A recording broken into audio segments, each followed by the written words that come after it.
Hi folks, welcome to Sci-Fi Scavenger, particularly if it's your first time. Lovely to have you here. And today we're going to review The Forever War by Joe Haldeman, which was first published in 1974. So Joe Haldeman wrote this book after serving in Vietnam. The opening section is set in the near future, which is now in our past, so it's dated in that respect, when space travel is commonplace and humanity is at war with the Taurans, a belligerent alien species. Our protagonist is Private William Mandella, an intelligent guy, a physicist, who has been drafted into the armed forces to fight the war against the Taurans. You will recognise the basic structure of this section from any army movie that contains a training montage. Lots of yelling, seemingly pointless tasks for the soldiers, with some added weapons training. What most army movies don't have is this training taking place on Charon, Pluto's moon, with temperatures only a few degrees above absolute zero. This military is mixed, split evenly between men and women. There's no worries about the possible effects on unit cohesion here. In fact, the troops are expected and encouraged to pair up with a different sleeping partner each night for company of the adult variety. Along with many others, Mandella's company is sent off for their first tour of duty via a wormhole arrangement that will fling them across many light years. They achieve their objectives and are sent home for some R&R. And this is where the book really did it for me.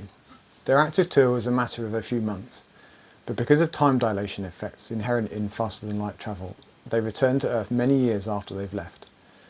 Parents and other relatives are significantly older or even dead, and the effects of an extended war are draining the economy and times are hard.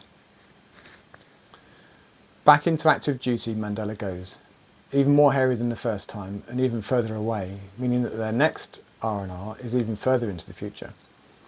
This pattern repeats a couple of times, with each discontinuity progressively harder to deal with.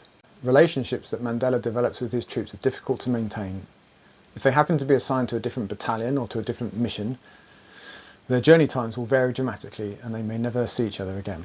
This book was written not long after Haldeman's return from Vietnam, and it's not hard to see parallels between Mandella's return to an unfamiliar Earth and the experience of many troops that returned to the USA in the grip of the swinging 60s, with many of the population hostile to the notion of the war. The psychological and emotional toll of this sudden change of environment is a wrench for Mandella and his fellow returnees.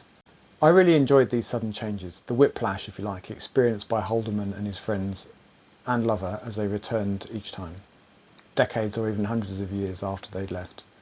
I especially enjoyed the confusing changes in the sexual norms. The solution of a far future Earth to our overpopulation problem is quite surprising.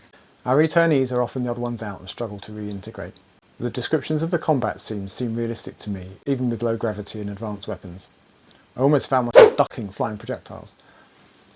I also enjoyed the way that Haldeman played with the effect of time dilation on the development of weapons and tactics. Depending on which of the combatants, human or Tauran, left which point when, travelling to where and how far, they might arrive and find that their opposition had the advantage of many more decades of weapons and technology development, or had developed their tactical playbook to the point where the other party's battle plan would no longer work, or vice versa, of course. Just another major variable for the troops and their commanders to deal with. The Forever War is ultimately a commentary on the futility of war and the relationship between those that fight and those that stay at home. There are dramatically different experiences and perspectives. While we haven't yet experienced an interstellar war, there are many examples of wars in recent history that have lingered much longer than expected, soldiers serving multiple tours and suffering the effects of this on their return. I really enjoyed The Forever War. Haldeman manages to combine frantic combat scenes, significant societal changes, century-hopping personal relationships, and an exploration of the alien into a compelling, taut, short, sharp package of just 230 pages. Considering it was written very nearly 50 years ago, I think it holds up very well, and I give it a very strong 9 out of 10. Have you read The Forever War? What did you think? Are there any other military science fiction books that you'd recommend? Do let me know in the comments, I'd love to hear from you.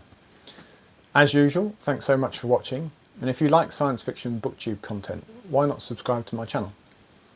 I'll be back soon with another video, but for now it's goodbye.